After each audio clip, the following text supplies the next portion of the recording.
Flight Management Computer Polar Areas comprises the area north of 82 degrees north latitude or north of 70 degrees north latitude between 80 degrees and 130 degrees west longitudes, or south of 82 degrees south latitude, or south of 60 degrees south latitude between 120 degree and 160 degree east longitudes.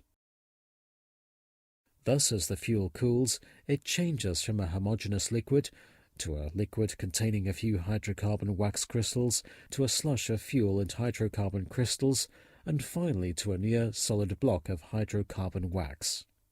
Because the freezing point is defined as the temperature at which the last wax crystal melts, the freezing point of jet fuel is well above the temperature at which it completely solidifies.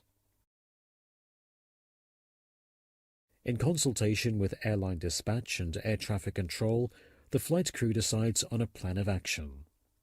If possible, the action should include changing the flight plan to where warmer air can be expected. Another action is to descend to a lower altitude.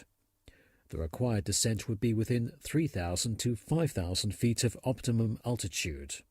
In more severe cases, a descent to 25,000 feet might be required. If flying on a north-south track on a random route, you must plan to cross a whole degree of longitude every 5 degrees of latitude. It is important to use only standard ICAO terminology for effective communication with ATC. Non-standard terminology or jargon may create confusion. In most modern aircraft, the primary roll mode for polar operations should be lateral navigation, LNAV, which may be used with the heading reference switch in the norm position. Manual selection of a magnetic or true heading reference is accomplished by using the heading reference true norm switch.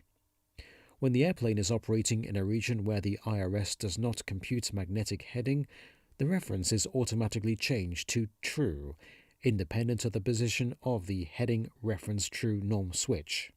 In the area of magnetic unreliability, VOR stations are referenced to true north.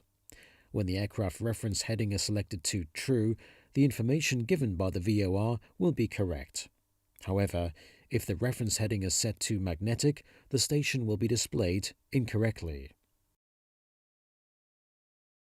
Due to the remote and harsh environment of the polar regions, operators transiting the area must have an approved specific passenger recovery plan for each diversion airport in place, actionable within 12 to 48 hours in the event of an unexpected en route diversion.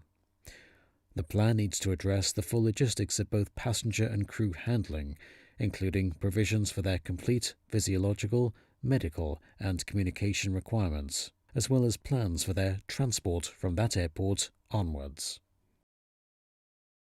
The process of decision-making for diversion in the event of an emergency, in combination with the remote airfields as well as the hazardous weather, is very complex. The aircraft position in relation to the organized track system, terrain clearance, flight levels on adjoining routes, and possible desired tracks to an en route alternate should be taken into consideration to determine the direction of the first turn. There is no multilateral search and rescue agreement covering the entire Arctic region. The current SAR infrastructure is, while varying between regions, very limited. In general, there are shortages of critical SAR response assets, such as long-distance heavy-lift capacity aircraft and other equipment. Additionally, the usefulness of these assets is often limited by weather and other operating conditions, which may result in a long delay if assistance is required.